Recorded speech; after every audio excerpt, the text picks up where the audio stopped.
Hi viewers, welcome to my channel.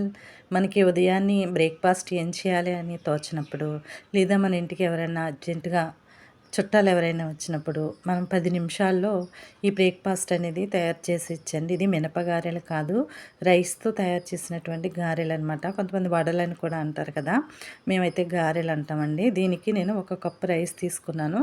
Cup అప్పటికప్పుడు అదే rice మనం అప్పటికప్పుడు వండిన రైస్ అయినా పర్వాలేదు, లేదా రాత్రిది మిగిలిపోతూ ఉంటుంది కదండి, ఆ రైస్ అయినా తీసుకోవచ్చు, బాగానే ఉంటుంది.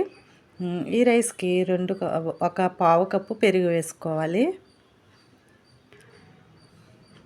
తర్వాత రుచికి తగ్గట్టు సాల్ట్ వేసేసుకొని దీన్ని మనం మిక్సీ పెట్టుకోవాలి.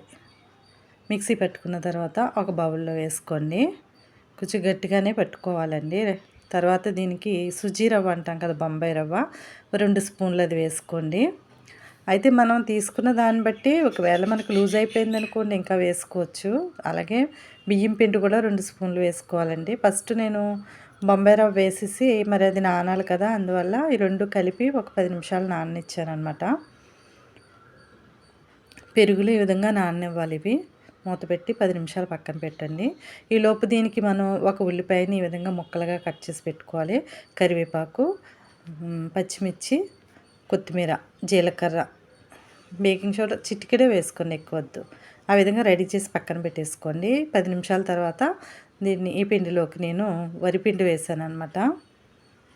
బియ్యం పిండి 2 స్పూన్లు వేసుకోండి, సరిపోతుంది. అలాగే కట్ చేసి పెట్టుకున్నటువంటి పచ్చిమిర్చి, కొత్తిమీర, కరివేపాకు, మనం పక్కన పెట్టుకున్న అన్నీ కూడా వేసేసుకోవాలి. జీలకర్ర, అలాగే ఉల్లిపాయ ముక్కలు.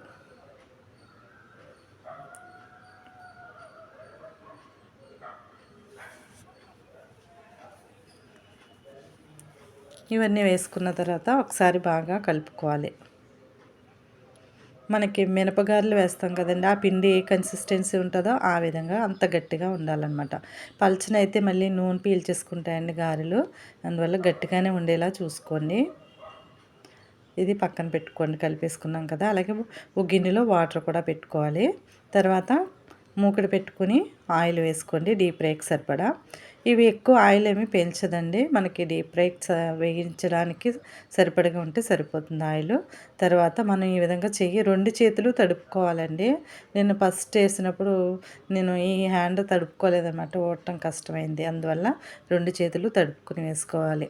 ఒకవేళ మీకు చేత్తో వేయడం కష్టం అనుకుంటే కవర్ మీద వేసుకోవచ్చండి. ఆయిల్ కవర్ ఉంటుంది కదా, లేదా పాల కవర్ ఉంటుంది కదా, దాని మీద వేసుకోవచ్చు.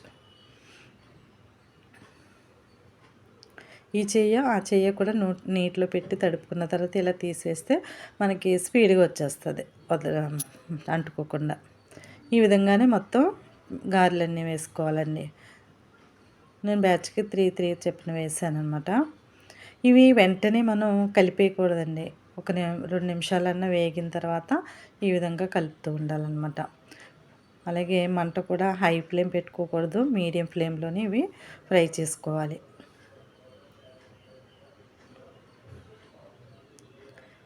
ఒకవైపు బాగా ఫ్రై అయిన తర్వాతే వీటిని తిప్పాలండి, టర్న్ చేసుకుని వేరే వైపు ఫ్రై చేసుకోవాలి.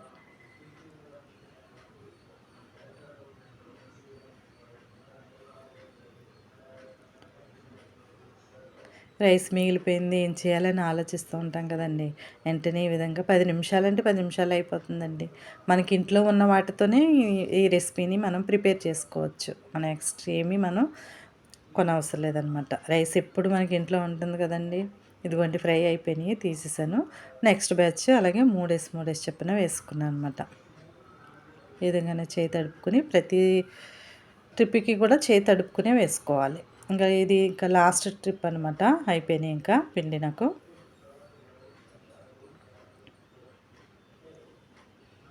ఇలాగ నూనె పైకి వేసుకుంటే అండి అది త్వరగా ఫ్రై అవుతాయి. అయిపోయినాయండి, గారెలు అయితే రెడీ అయిపోయినాయి.